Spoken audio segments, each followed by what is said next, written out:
I've done a couple instructional guitar videos in the past, but I've never done anything on mandolin, and I wanted to go ahead and give y'all a quick lesson today, so you can get an idea of what my mandolin lessons are like over Skype. It's a lot of the same material in that we cover major and blues scales and triads. On mandolin we do more articulated arpeggios that you pick through one note at a time, rather than with guitar it's a lot of three-string triads, so we sort of adapt to the instrument. But scales and triads or arpeggios, basic concepts that can help you improvise and move up and down the neck. I also like to go into learning tunes that illustrate concepts and that are just good tunes to have in your arsenal. I like to break down styles of famous mandolin players like Adam Steffi, Alan Bobby, Sam Bush, and sort of learn things from them. And rhythm techniques, learning more complicated tunes, whatever you're interested in, we can start working on it on mandolin. But I'm going to show you an idea today, a lick that is a transitional idea. I think transitional ideas are really important on mandolin, moving from position to position. Because I think on mandolin, even more than guitar, the patterns of scales and positions are very interconnected. Things are kind of stretched on the mandolin, and they overlap, and you change positions a whole lot. So having good ideas on how to move around on the neck will help your playing a lot when it comes to improvising. So I'm going to show you a lick today that's fairly long, and it may not be practical to use in its entirety all the time, but it'll be something that you can see as a concept and break down into smaller pieces. And also you can use it in its entirety if the situation is okay. So all the way through this sounds like.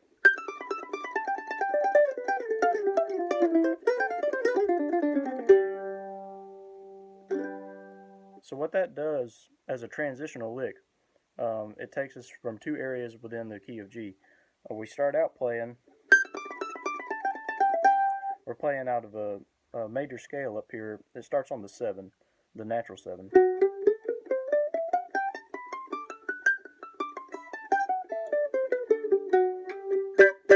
Kind of hard to ring that out this high up the fretboard, but that's the position we're playing out of.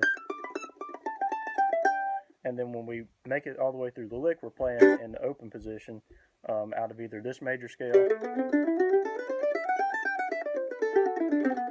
or we're also playing some notes out of this blues scale.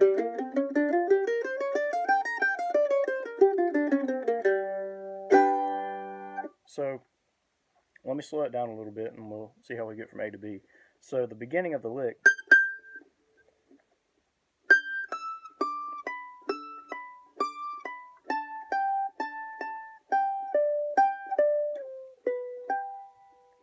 that's where the transition starts. So this all comes out of one scale pattern. Then we slide back here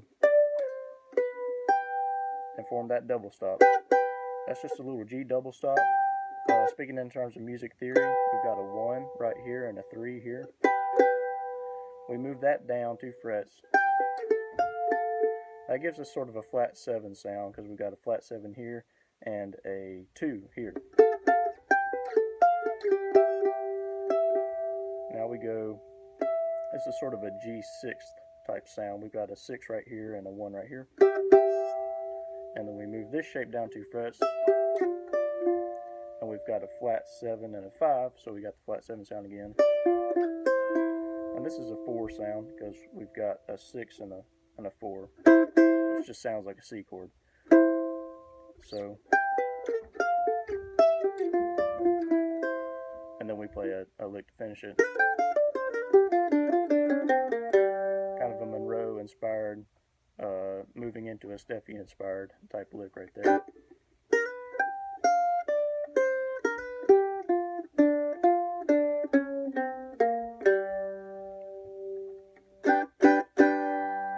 So the right hand here is pretty simple alternate picking at the beginning.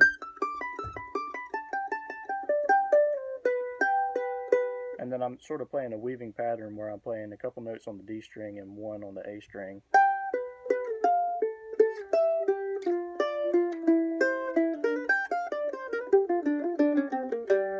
This lick, when you play it up to speed, there's some sliding going on. So That's not really distinct. However that comes out in your personal playing is fine. Just know these positions and keep that right hand going.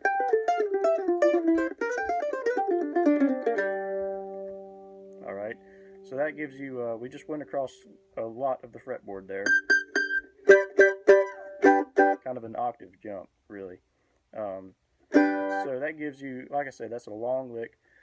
But it gives you a way to get up and down the fingerboard, and smaller pieces of that can be used for a lot of things. And